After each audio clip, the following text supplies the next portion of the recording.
Cette publication porte sur la mise au point d'un nouveau biomarqueur de mutagénèse chez l'homme.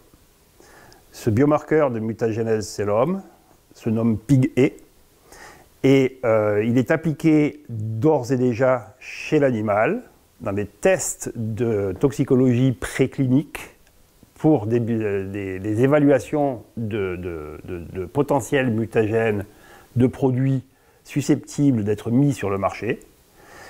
Et il n'existe pas chez l'homme en tant que témoin de la mutagénèse environnementale.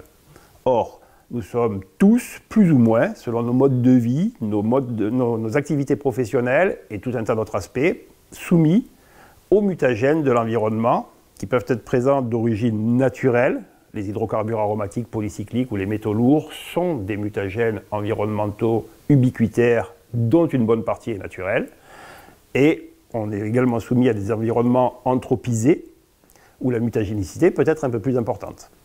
Et de ce fait, disposer d'un biomarqueur de mutagénèse chez l'homme serait un plus parce qu'on pourrait quantifier non seulement la pression mutagène environnementale chez les populations ou chez les individus, mais on pourrait également apprécier la susceptibilité individuelle à la mutagénèse de l'environnement. Et ce sont des biomarqueurs qui, pour l'instant, font défaut et dont on ne dispose pas. Ce qu'on a souhaité faire, nous, c'était utiliser le gène PIGE, parce que ce gène PIGE est porté par le chromosome X, et que de ce fait, il n'y a qu'une seule copie active par cellule. Et ce qui a déjà été démontré chez le rongeur, c'est que la mutation du gène PIGE conduit à la disparition de l'encre GPI dans la membrane plasmique, et la disparition de cette encre GPI fait disparaître les protéines de surface qui s'ancrent au GPI, justement.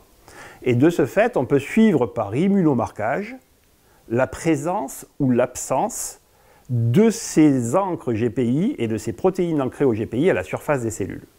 Donc notre intention, c'était de sélectionner une population exposée à un environnement mutagène, de faire un suivi dans le temps de la fréquence de cellules qui présentent ou non cette encre GPI à la surface. La population que nous avons suivie, c'est une population de patientes atteintes de cancer et traitées pour ce cancer par radiothérapie anticancéreuse. Nous avons fait des prélèvements avant, pendant, à la fin et loin après la séquence de radiothérapie.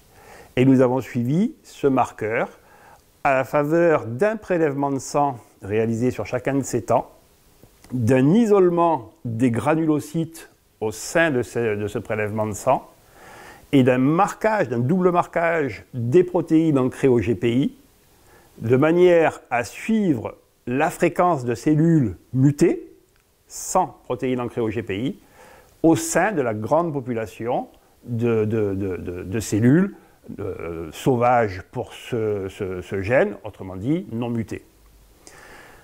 Le défi technologique, c'était de disposer d'une plateforme de cytométrie en flux qui nous permettait d'analyser plusieurs millions de cellules, car l'événement de mutation est rare, c'est 1 à 30 par million de cellules, et il faut donc pouvoir analyser systématiquement un minimum de 5 millions de cellules pour avoir un résultat qui sorte du bruit de fond.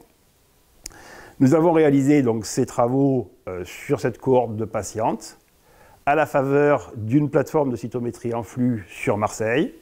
Et nos résultats sont les suivants. Nous n'avons pas pu mettre en évidence une augmentation de la fréquence de cellules PIGE mutées à la faveur de ce traitement radiothérapeutique qui est pourtant un traitement génotoxique caractérisé.